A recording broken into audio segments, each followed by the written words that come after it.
Today we're taking a look at a review of the KZ ZS7 in-ear monitors. One of the more recent iterations in KZ's ZS series are the ZS7, and they were clearly designed after the ZS6, with the only differences in design are the tilted cutouts on the backplate, and a lip around the tip of each nozzle, to give a better grip for the ear tips. As for the cable, a great improvement, but for some reason they still used a memory wire ear loops instead of pre-shaped ones, unlike other recent earphones by KZ. However, when it comes to sound, the differences are much more evident. We're talking about an extended and powerful bass, not overwhelming and of high quality, similarly to ZS6, but even more pronounced.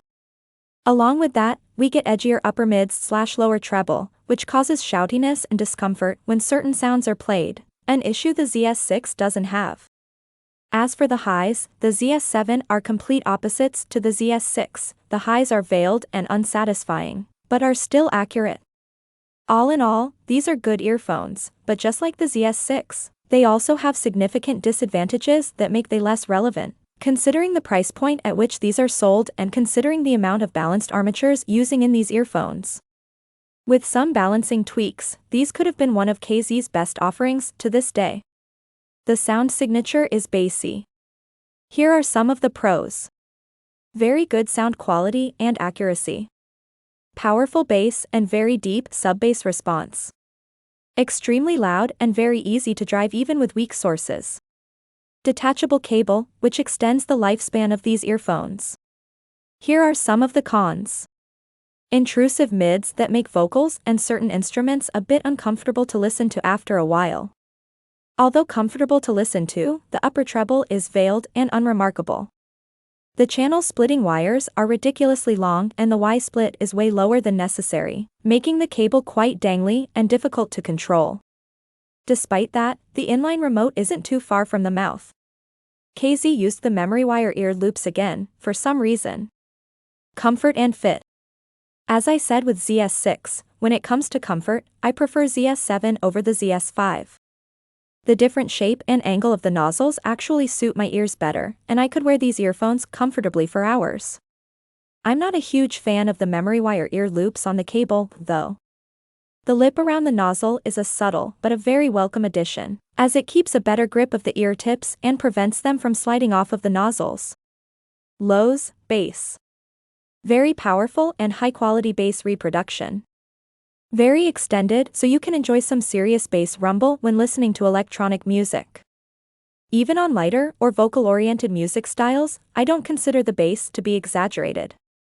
It makes the sound signature more V-shaped, but also more fun and more appealing to the common listener. Mids, vocals. The first balancing issue in this case is how the upper mids were bumped. When listening to some normalized audio track, speech, or an audiobook, you might not notice anything wrong with how the mids sound.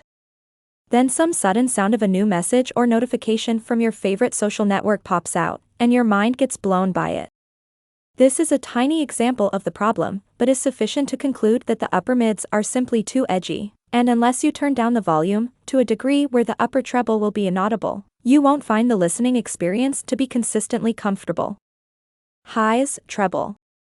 These earphones have 4 balanced armatures in them, and yet the upper treble, for which these bass are responsible, sounds very disappointing. It's not the quality that I'm concerned about, because the quality is quite good.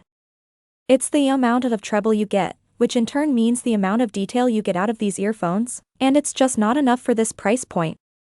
If KZ were trying to fix ZS6 piercing treble by drastically tuning it down, then they just created the opposite problem, not enough upper treble.